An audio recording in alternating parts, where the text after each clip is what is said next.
spent fast enough, or specifically with the 200 million chunk for infrastructure, that we should be spending that now instead of waiting till the next biennium? Well, there was some disagreement as to whether or not the wisest use was money coming from the stabilization fund or the so-called rainy day fund. The fact is that during the fiscal year 2009, we have increased funding for public works projects by about $120 million. It's gone from what would have been about $120 million expenditure in 2009 up to about, I think, a $240 million expenditure. And so we are spending money for infrastructure projects right now, and we will. I am committed to making sure that in the next fiscal year we will have that $200 million to do these job creation activities with. So I don't think that we have slowed down the expenditure of resources to create jobs and improve our infrastructure at all. And so I think we are on track. We have a reasonable timetable for the allocation and appropriation of those resources. Why not spend that 200 million now, though, and sort of increase the activity? Well, you don't just spend money without adequate preparation, without having identified the projects that are most reasonable for those resources to be used for.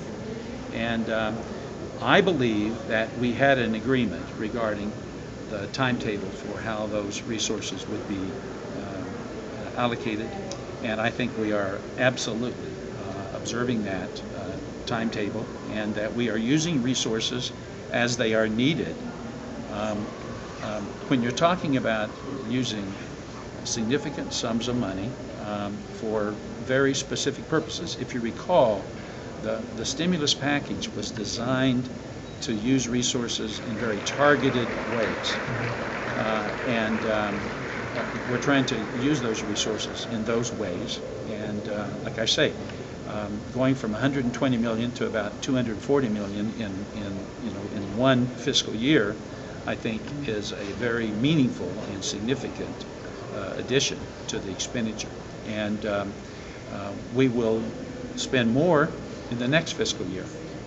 And those efforts, I think, are reasonable and will create jobs while improving the infrastructure that we all want within our local communities. We just have a few more minutes. Can I get go ahead. Just quick react on the speaker's speech the other day, talking about more tax incentives and compact with cities. Have you had a chance to talk to him about those? Are you supportive of some of the things he outlined? Oh yes, I talk with the new speaker frequently, as does Lee Fisher, our Director of Development, and we are in very close communications.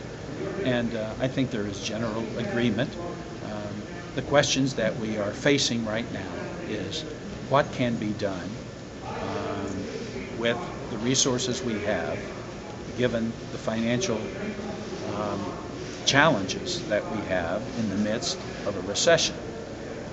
But the Speaker has lots of good ideas, and there are ideas that he has shared with me and with Lee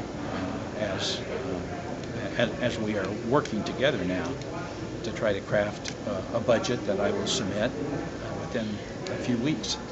It seems pretty clear now that the stimulus package with help for the states that President Obama has talked about won't be passed in time for him when he takes office. How do you roll out a balanced budget without knowing what the extent of the federal assistance is going to be? Well, the fact is that they are putting out, even now, some helpful information regarding what is likely to be in that package. I've been invited to a meeting tomorrow, which I will not participate in. But tomorrow, my understanding is that they're going to be presenting some rather specific information that will be helpful to me and other governors as we craft our budgets. We will make certain assumptions, obviously, based on the information that is coming to us from the new president-elect and the Congress. So I don't think it's necessary for a bill to actually be passed and signed into law for us to be able to make some reasonable assumptions as to what we can expect from that package. Will that be information just provided to Ohio or the nation's governors from the transition team?